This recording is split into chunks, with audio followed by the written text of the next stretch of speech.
தகதா என்றாலே கொலை நடுங்குது, மனம் குமுறுது, சிலிர்த்திடுது.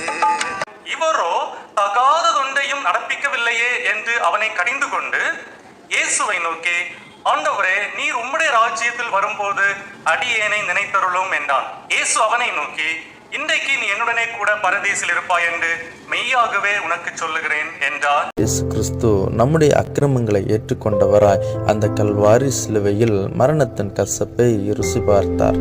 இதோ நம்முடைய கண்களுக்கு முன்பதாக அவர் தொங்குகிற கொடிய காட்சி. அப்பொழுது அவர் கூறின 7 வார்த்தைகள். முதல் வார்த்தை, பிதாவே, இவர்களுக்கு மன்னியும்.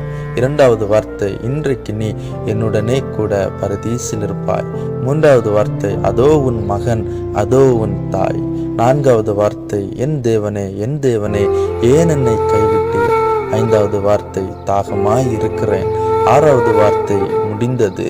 ஏழாவது வார்த்தை, கடைசியாக, பிதாவே, உம்முடைய கைகளில் என் ஆவியை ஒப்புவிக்கிறேன்.